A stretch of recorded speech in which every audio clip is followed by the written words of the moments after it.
Hi, this is Veronique. Welcome to Cosmo Women at Work. Come in.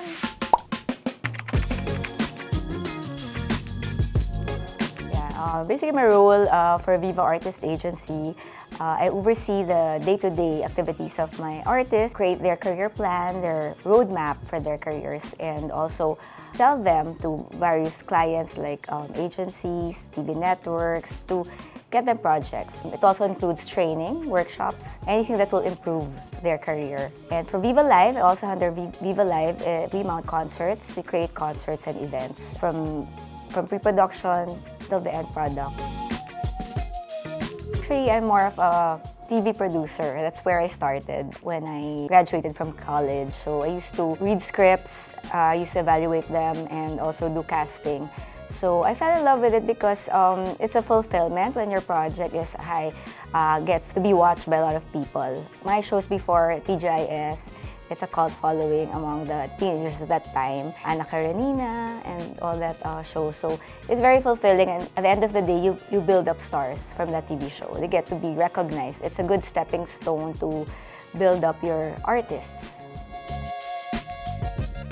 For television, as I've mentioned, the TV shows that I produce, because it created artists at that time, and for management, it's connected because from the TV shows, from their movies we created, I helped in the creation some of the successful icons in the industry now, like Ann Curtis, Sarah Geronimo, because I discovered her from the TV show, handpicked during audition. So before we show them to the boss, the chairman, I handpick everyone from the audition. So that's very fulfilling when you see them now as an icon in the entertainment industry. Same with Christine Reyes, same with Rachel Ango. She came from our TV show, Search for a Star, so Mark Bautista. So it's nice to get to help them and see where they are right now. And you have a hand, or at least you contribute to the success of their careers.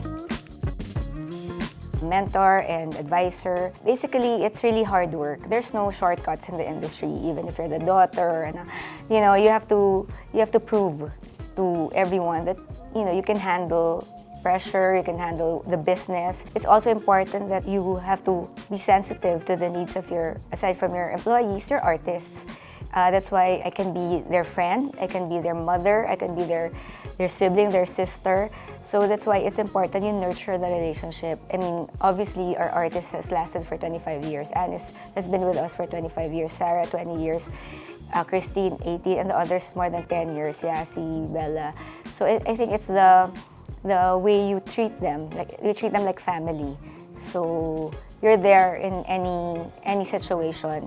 And also, we also value clients. So it's important that you have a good relationship with the clients, because at the end of the day, when the artist is already gone or has retired, you talk to the same people and you sell your new artist to them as well. So it's important that you keep good relationships in the industry, and that's what my dad has taught us. And actually, that's why he's well loved in the industry.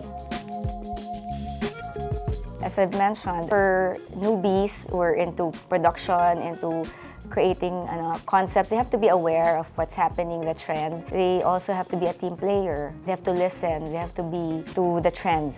So it's important that you know what's happening in the industry. So I think that's very important. And also for new managers, or for those who want to manage artists, you have to know the strengths and weaknesses of your artists so that you know how to help them hone their craft. So you can't just be sitting down and wait for projects.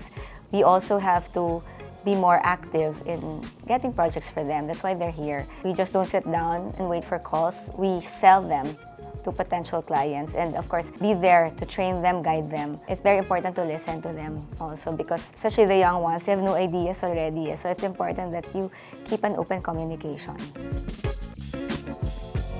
Well, as a manager, I guess the scariest is when your artist gets into a scandal or something that would breach their contracts from advertisers. We've had that, but so far we handled it well. It was difficult at that moment because you're trying to manage your artist and the client. So you can't just leave your artist there or leave your client in the air. So you have to do something. As I've said, I've emphasized that it's important that you have a good relationship with your clients, because more often than not, you won't get sued.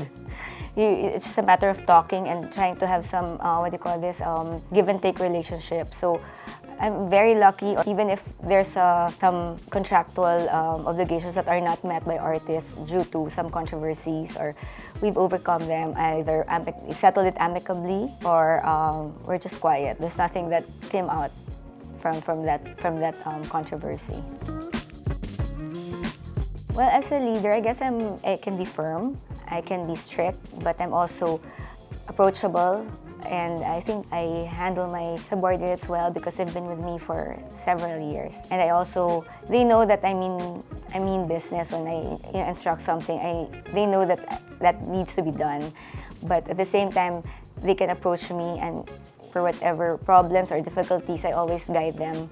It's important, and I train them to just tell me everything ahead so that we can solve it together. So yeah, I can be also their teacher, but I can be also a student. I can also learn from them. So it's a team effort. I can't say that it's just me. My whole team are helping me in running the agency, Viva Artist Agency. Yes, it's really hard work. No shortcuts, as I've said. You have to work hard for it, and it's important that you also listen and learn from your mentor. And as I've said, I have a very good mentor. I'm lucky to have a good mentor in the industry. Most of it is actually from his wisdom, from my father. So it's important that you learn. You cannot be too aggressive, just at the right pace all the time. And it's also important to treat your artists and your subordinates really well. You have to earn their respect. And at the end of the day, even if they're not with you anymore, they look up to you, or they have a good relationship with them. In the future, you might have a project together. So that's what I learned from my dad. And through the years, even if the artist is no longer with us, every time that there's a project or anything, anytime, because they really say yes because of his good relationship. So that's what I try to follow. Keep relationships in the business. Just work hard, no shortcuts, and always keep within the budget. Yeah, when I was younger, it was hard because I really take it hard or emotionally. But now, through the years, I've learned that why am I working? It's because of my family. So at the end of the day, I take a look at the bigger picture, and it's my family. So whatever problems I can handle it, of course, with prayers, a lot of prayers and guidance and love that I have. And yeah, I just take it one day at a time. Oh yeah, just like a normal pampering. I do some pampering every weekend or once every other week with my daughter. Family time, really. It really recharges me from the trials of challenges of show business. That's the non-show business side that I like. So just spending family time. Of course, when you have that budget, you can buy stuff for yourself or more or less trips. Actually, I really save up for trips and say thank you. I pray. I'm thankful for whatever achievements I have. I mean that I give it back to him.